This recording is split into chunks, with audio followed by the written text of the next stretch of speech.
In the brutal hierarchy of Stalin's Soviet Union, proximity to power was both a blessing and a curse, a golden ticket that could just as easily become a death warrant signed in blood.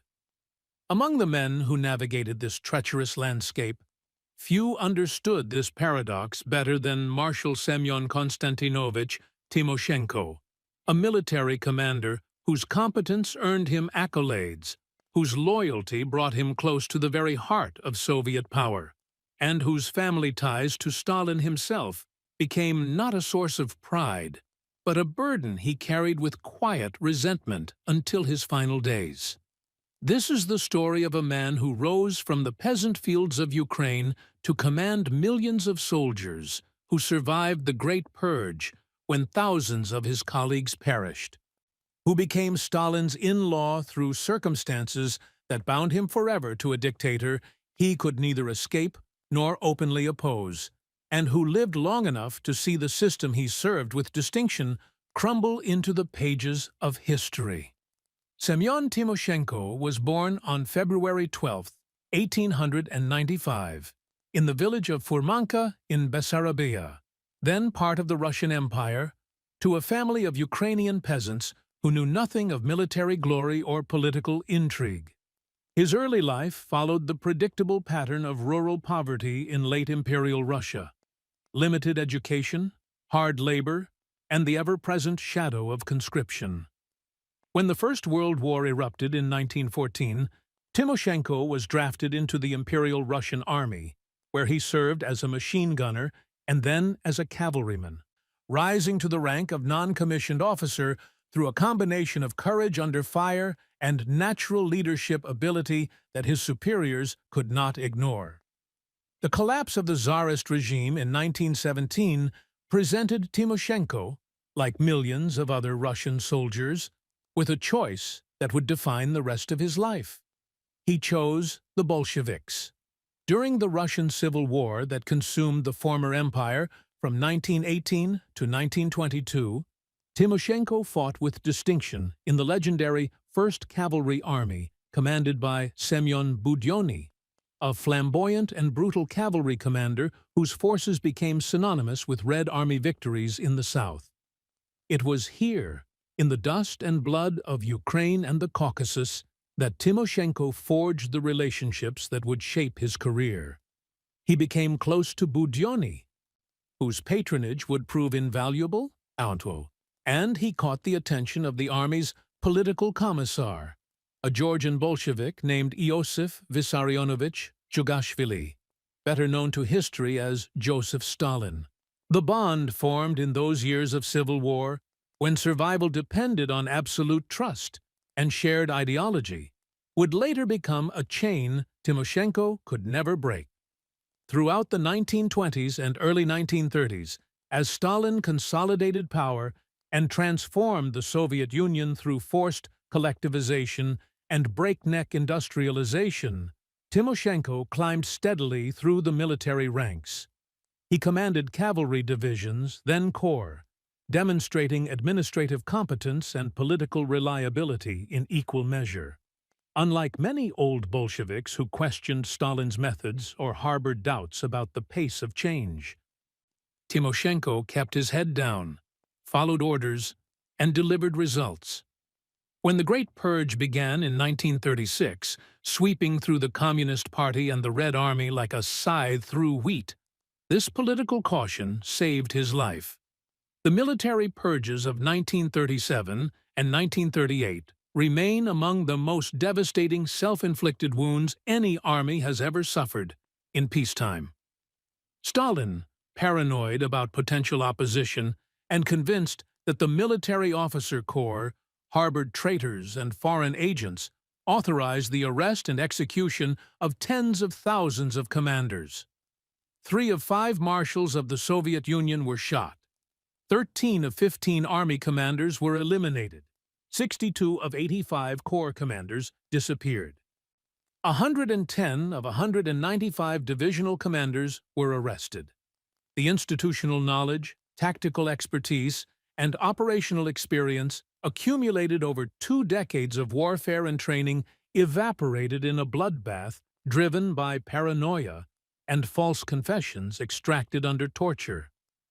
Timoshenko survived not because he was unimportant, but because he was seen as absolutely loyal, a man without political ambitions beyond service, a soldier who would never question Stalin's genius or authority. In the vacuum created by the purges, Timoshenko's star rose rapidly. In 1937, he was given command of the Kiev Military District, one of the most important military formations in the Soviet Union, responsible for defending the western border against Poland and, beyond it, Nazi Germany. In 1939, when Stalin ordered the invasion of Poland in coordination with Hitler following the Molotov-Ribbentrop Pact, Timoshenko commanded the Ukrainian front, overseeing the occupation of eastern Poland with brutal efficiency. His forces met the Wehrmacht at the agreed demarcation line, and for a brief moment in September 1939, Soviet and German soldiers stood together as allies, sharing conquered territory, while the world watched in horror. But it was the Winter War against Finland, beginning in November 1939, that truly tested Timoshenko and ultimately elevated him to the highest ranks of Soviet military leadership. Stalin had demanded territorial concessions from Finland to create a buffer zone around Leningrad, and when the Finns refused, he ordered an invasion, expecting a quick victory.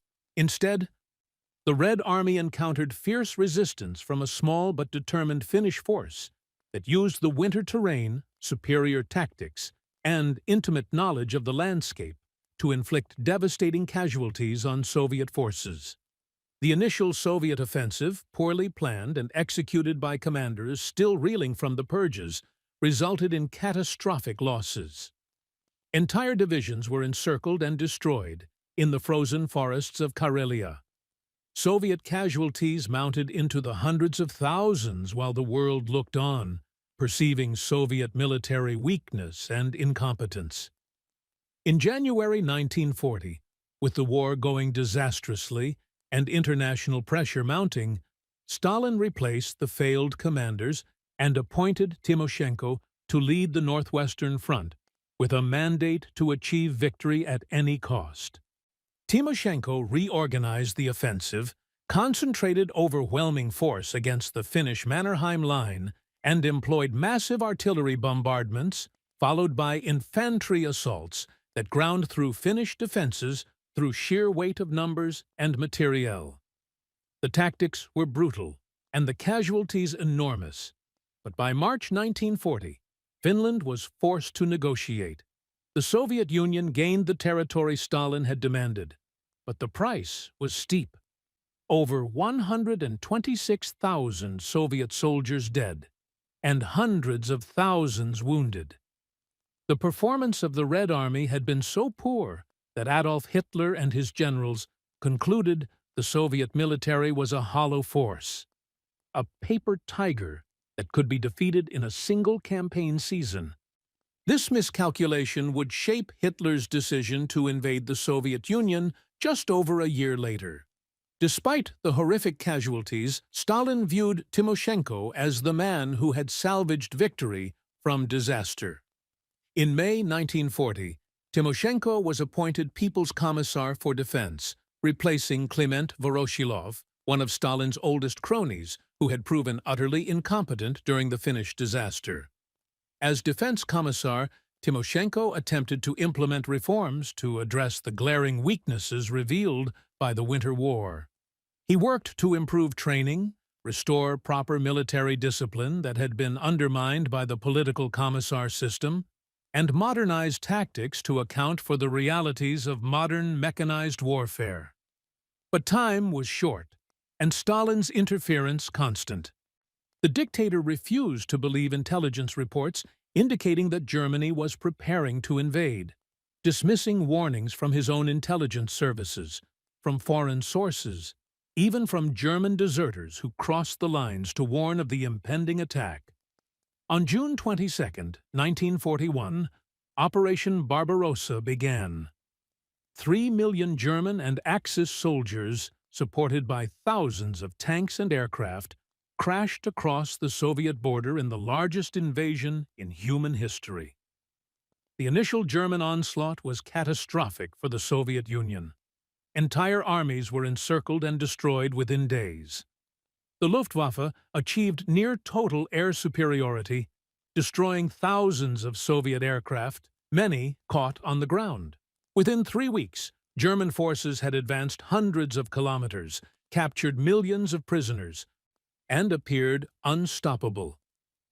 The Soviet military structure, still recovering from the purges and caught completely unprepared despite numerous warnings, collapsed under the German hammer blow. Timoshenko, as defense commissar, bore responsibility for the disaster, though the true fault lay with Stalin's refusal to heed warnings and authorize proper defensive preparations. In the chaos of the first weeks, Stalin briefly considered negotiating peace, but ultimately decided to fight on. He reorganized the command structure, creating a new State Defense Committee with himself as chairman, and appointed Timoshenko to field command. Throughout the summer and fall of 1941, Timoshenko commanded various fronts, attempting to organize counterattacks and stabilize collapsing defensive lines. In July, he led the Western Front in an attempt to halt the German advance toward Moscow. In September, he commanded the Southwestern Front during the catastrophic encirclement at Kiev, where over 600,000 Soviet soldiers were killed or captured in one of the largest military defeats in history. The Kiev disaster occurred partly because Stalin refused to authorize a timely retreat, insisting that the city be held at all costs. Timoshenko, commanding from the front, urged withdrawal to save the armies from encirclement. But Stalin's orders were absolute. The resulting catastrophe destroyed multiple Soviet armies and opened the path for the German advance toward Moscow and into southern Russia. Timoshenko survived the debacle, but his reputation was damaged. Stalin, never one to accept personal responsibility for failure, needed scapegoats, yet Timoshenko remained useful enough to avoid the ultimate punishment that had befallen so many others. It was during these desperate months of 1941 that the personal connection between Timoshenko and Stalin deepened in a way that would haunt the Marshal for the rest of his life. Stalin's son, Yakov Jugashvili, had been captured by German forces in July 1941 during the early weeks of the invasion. Stalin's daughter, Svetlana Alliluyeva, would later write about the impact of Yakov's capture on her father, describing his rage and shame at having a son who surrendered rather than fighting to the death. But Stalin had another child, whose fate became intertwined with Timoshenko's family in a way that created an unbreakable bond of kinship that the Marshal never sought and came to resent. Stalin's son, Vasily, a troubled and alcoholic pilot who rose through military ranks solely due to his father's name, married and divorced multiple times. Through the complex web of marriages, remarriages, and family connections that characterized the Soviet elite, relationships formed that bound families together, regardless of personal feelings. Timoshenko's son Konstantin married into a family connected to Stalin's extended clan through marriage, creating a kinship tie that made Timoshenko, in the Byzantine world of Soviet family politics, a relative of the dictator himself. The exact nature and timing of these connections remain somewhat obscure in historical records, as Soviet family relationships among the elite were often deliberately kept vague to avoid appearing as nepotistic dynasties. But multiple sources confirm that by the mid-1940s, Timoshenko had become related to Stalin through marriage connections. For Timoshenko, this connection was not an honor, but a curse. Proximity to Stalin meant constant surveillance, the inability to speak freely even in private, and the knowledge that any failure could be interpreted not just as military incompetence, but as family betrayal. Those closest to Stalin often suffered the worst fates, as the dictator's paranoia made him suspect those with the greatest access to his person and his secrets. Timoshenko understood that his family connection made him simultaneously more protected and more vulnerable. A man who could never fully escape Stalin's orbit even if he had wished to do so.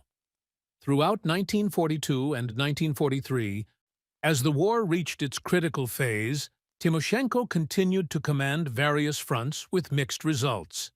He led the ill-fated Second Battle of Kharkov in May 1942, an offensive operation that Stalin insisted upon despite warnings from his generals. The operation resulted in another catastrophic encirclement, with over 270,000 Soviet casualties and the loss of vast amounts of equipment. The disaster opened the way for the German summer offensive towards Stalingrad and the Caucasus. Once again, Timoshenko had urged caution. Once again, Stalin had overruled him. And once again, the Red Army paid in blood for the dictator's strategic miscalculations. After Kharkov, Timoshenko was effectively sidelined from major combat commands. He was appointed to the Northwestern Front, a relatively quiet sector, and later served in various coordinating and advisory roles. Younger commanders like Georgy Zhukov, Konstantin Rokossovsky, and Ivan Konev, who had proven themselves in the crucible of Stalingrad and Kursk, took the lead in the great offensives that would drive the Wehrmacht back to Berlin. Timoshenko remained a Marshal of the Soviet Union, retained his titles and honors, but was no longer trusted with the major operational commands that would define victory. Whether this was due to his earlier failures, his age, or Stalin's desire to keep his relative close, but not too powerful, remains a matter of historical debate. After the war ended in May 1945, Timoshenko continued to serve in various military district commands and advisory positions. He was appointed commander of the Belarusian Military District, then the South Ural Military District, positions of importance but far from the centers of power in Moscow. He watched as Stalin's paranoia intensified in the post-war years, as the dictator prepared new purges that were only prevented by his death in March 1953. Timoshenko attended the endless military parades and state functions, wore his medals and decorations, and kept his thoughts about Stalin, about the family connection he had never wanted, about the millions who had died due to the dictator's incompetence and cruelty, locked away where no informer could detect them. Stalin's death freed Timoshenko from the most immediate danger, but the connection remained a source of discomfort throughout the Khrushchev and Brezhnev eras. During Khrushchev's de-Stalinization campaign, beginning in 1956, when the crimes of the Stalin era were partially exposed and condemned, Timoshenko found himself in an awkward position. He could not fully denounce Stalin without implicating himself in the decisions and disasters of the war years. He could not defend Stalin without appearing to support a now officially condemned dictator. He chose a middle path of silence, giving few interviews, writing limited memoirs that focused on tactical military matters rather than political decisions, and maintaining the dignified reserve of an old soldier who had seen too much. In private, according to accounts from family members and close associates that emerged after the fall of the Soviet Union, Timoshenko expressed deep resentment about his connection to Stalin. He reportedly told family members that being related to the dictator had been a burden, not an honor, that it had constrained his ability to speak truthfully about military matters, and that he had spent decades walking a tightrope between loyalty and survival. He spoke of commanders more talented than himself, who had been shot during the purges, of the hundreds of thousands of soldiers who had died in encirclements that could have been avoided if Stalin had listened to military advice, of the weight of knowing that failures were often the result of political interference, but that blame always fell on the commanders in the field. Timoshenko died on March 31, 1970, at the age of 75, having outlived Stalin by 17 years and having witnessed the beginning of the long Soviet decline that would culminate in the system's collapse 2 decades after his death. He was buried with full military honors at Novodevichy Cemetery in Moscow, his coffin draped with the Soviet flag, his chest covered with medals earned in 3 wars and 5 decades of service. The official obituaries praised his loyalty, his service, his role in the Great Patriotic War. They did not mention his resentment, his private doubts, or the family connection to Stalin that had defined so much of his later life. The story of Semyon Timoshenko illuminates the fundamental contradictions of the Soviet system and the personal costs of serving a totalitarian state. He was a competent military commander, not a genius but capable and brave, who might have achieved even greater success in a system that valued military expertise over political loyalty. He survived the Great Purge through caution and luck, rose to the highest ranks through a combination of ability and patronage, and found himself bound to Stalin through family ties he never sought and came to hate. His career demonstrates how proximity to power in Stalin's Soviet Union was a poisoned gift, how family connections could be chains rather than advantages, and how even those who survived the dictator's reign carried the psychological scars for the rest of their lives. In the broader context of Soviet history, Timoshenko represents the generation of commanders who bridged the Civil War and the Second World War, who implemented Stalin's orders even when they knew those orders would lead to disaster, and who bore the weight of responsibility for failures that were often not their own. His story is a reminder that behind the grand narratives of Soviet victory in the Great Patriotic War lie millions of individual tragedies, countless moments of moral compromise, and the quiet suffering of those who served a system that consumed its own children with ruthless efficiency. The fact that becoming related to Stalin was not a source of pride but of private anguish speaks volumes about the nature of power in the Soviet Union and the human cost of totalitarian rule. Timoshenko's life and career remind us that in systems built on fear and absolute loyalty, even the most decorated heroes may harbor secret resentments and private regrets that only emerge, if at all, long after the dictators they served have turned to dust.